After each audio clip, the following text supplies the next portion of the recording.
At the beginning of all, if not most days, we ensure, of course, that you get your day started right by having a broad understanding of the news cycle, where we are and where it is we're headed.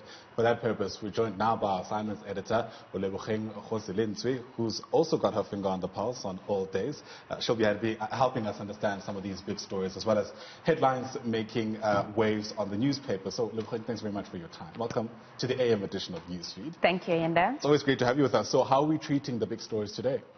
So on Newzroom Africa's diary this morning, as I opened up my diary, we're looking at quite an important story, Ayanda. We've had quite a number of ministers speak for the different departments and speak about the plans going forward. But there's one crucial one that we quite haven't heard from, which is the Department of Basic Education. And there's a lot of questions from parents, from South Africans in general, about what happens to the school year. I mean, we've heard quite a number of people calling for the scrapping of the school year, but we've also heard from the different unions, the education unions, saying that it's still quite early to scrap the academic year, but we still need to sort of find out where the department is intending to go with the school year. When do school kids return to school? We've seen a lot of private schools introducing online teaching and e-learning. But what about the majority of South African students, learners? What about those at public schools? So in Cape Town, in Parliament this afternoon, we'll be having our reporter Atim Tongana, who will be monitoring the Education Department as it briefs the Standing Committee on Education on the status and the way forward for the Department of Basic Education. I think that's quite an important one. Absolutely. But we've also been seeing a lot of social media videos and content of the conduct of police in the streets when they meet ordinary South Africans. I mean, in as much as our law enforcement agencies have been doing quite well in ensuring that South Africans adhere to the regulations of this lockdown, we've also now seen quite unforeseen circumstances where you've seen elements of abuse or abuse of power on the hands of the police. And so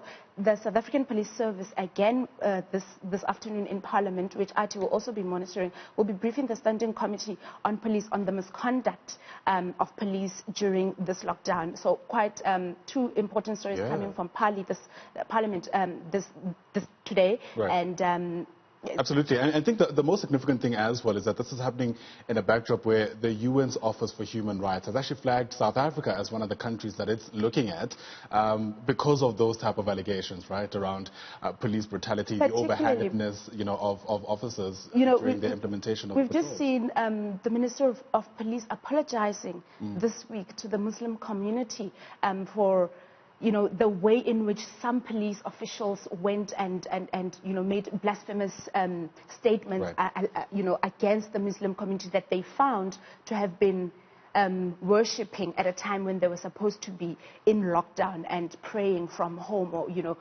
doing their various faith-based activities from home. So it's quite one to look out for. But in Mpumalanga province, Ayanda, we're spread throughout the country. Moeli Masilela is going to visit a farming community that has also been hit by COVID-19. Now the issue is that here quite a number of suppliers from a certain company that supplies big retailers in that community have been found to have tested positive for COVID-19. And as a result, those retailers, including ShopRite, Spar and Clicks, have closed. Now, you know that in rural communities like that, Ayanda, there's often just one retailer that the entire community depends on for essentials. So in this period, if 3 major retailers are closed for essentials, how will the community that is naturally finding it difficult to make ends meet find food? Where will they get their essentials? So we're going right to the crack of it. Moeli Masilela is on top of it this morning.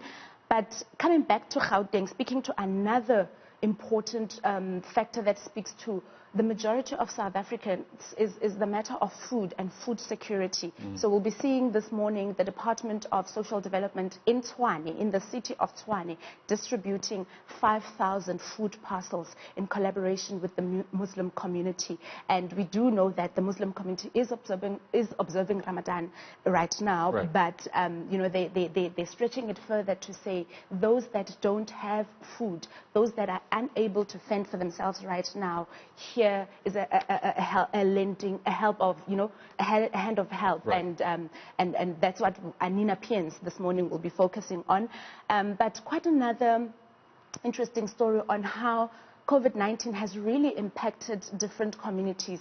Here back in Gauteng, in Kliptown, Itekani Magwetse goes back to the Kliptown community, which was hit by quite devastating floods at the beginning of this year.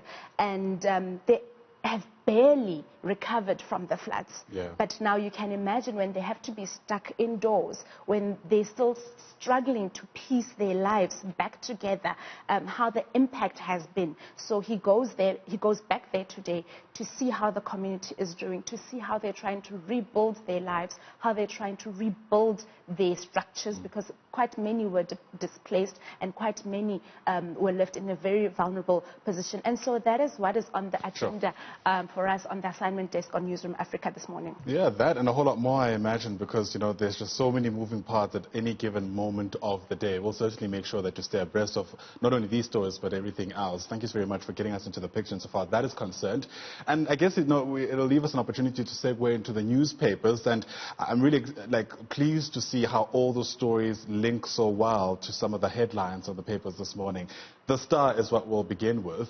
They speaking about a situation you started with at the beginning of our exchange, which is, you know, I guess the circumstances in education at the moment. We're learning from the newspaper today that there has been a whole host of teacher resignations over the past few months, which is obviously the very last thing we need as we try to not only make sure that pupils are able to get back to school, but that they're able to catch up whatever we can of the time we've lost. You know, it's quite a serious story, Ayanda, because it speaks to how, I mean, we know that on Friday the country will set into stage 4 of the lockdown. And so some economies and some departments and some sectors of society will begin to open up. And so where you find that more than 57,000 educators are resigning because of low salaries, and because that the majority of them cannot be promoted to